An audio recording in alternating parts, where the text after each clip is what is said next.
அகிலாஸ் கிச்சனுக்கு வரவேற்கிறேன். இன்றைக்கி அகரகர் வச்சு சிம்பிளாக ஒரு ஸ்வீட் எப்படி செய்கிறதுன்னு பார்க்கலாம்.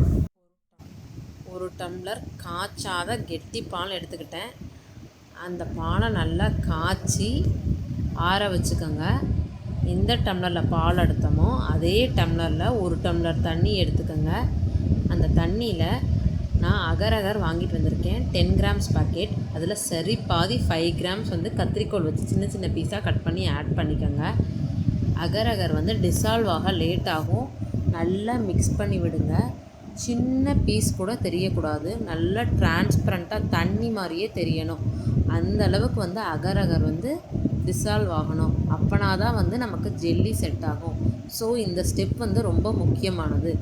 இப்போ நல்லா அகரகர் கரைஞ்சிருச்சு. இந்த டைமில் காய்ச்சி ஆற வச்சுருக்க அந்த ஒரு டம்ளர் பாலை இதில் ஆட் பண்ணிக்கோங்க. பால் ஆட் பண்ணினதுக்கப்புறம் 5 ஸ்பூன் கண்டென்ஸ்டு மில்க் ஆட் பண்ணிக்கோங்க. நான் 5 ஸ்பூன் நான் இப்போ இதில் 1 ஸ்பூன் தான் உங்களுக்கு காமிச்சிருப்பேன். பட் ஆனால் 5 ஸ்பூன் ஆட் பண்ணிக்கோங்க.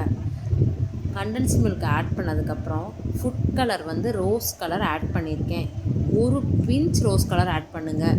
ஏன்னா நான் இதில் 2 லேயர் உங்களுக்கு காமிக்க போகிறேன். ஸோ ஒரு ட்ராப் ஆட் பண்ணால் போதும்.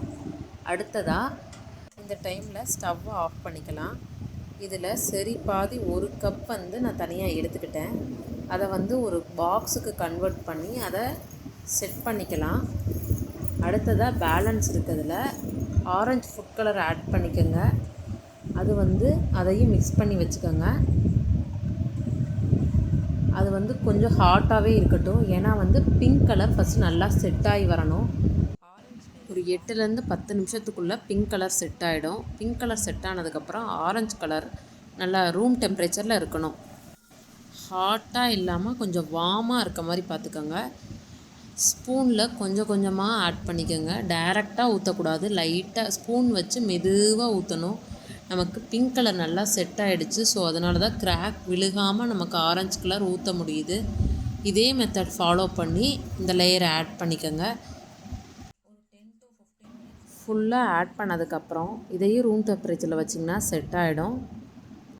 இப்போ நல்லா செட் ஆகிடுச்சு. செட் ஆனதை ஒரு 40 மினிட்ஸ்லேருந்து 2 ஹார்ஸ் வரைக்குமே ஃப்ரிட்ஜில் வச்சு எடுத்துக்கலாம். ஃப்ரிட்ஜில் வச்சு நான் எடுத்துட்டேன். ஃப்ரிட்ஜில் வச்சு எடுத்ததுக்கப்புறம் இப்படி தான் இருக்கும். நமக்கு விருப்பப்பட்ட ஷேப்பில் கட் பண்ணிக்கலாம். நான் ஜஸ்ட் ஸ்கொயர் ஷேப்பில் கட் பண்ணிக்கிறேன். நீங்கள் நைஃப்பில் லைட்டாக ஆயில் அப்ளை பண்ணி கூட கட் பண்ணிக்கலாம். இப்போ கட் பண்ணதுக்கப்புறம் பாருங்கள், 2 லேயர்ஸும் தனித்தனியாக நமக்கு நல்லா தெரியுது. இந்த மாதிரி 2 லேயரும் நல்லா செட் ஆகணும்னா அகரகர் நல்லா கரைஞ்சிருக்கணும். அவ்வளோதான், அகரகர் வச்சு சிம்பிளான ஸ்வீட் ரெடி பண்ணியாச்சு.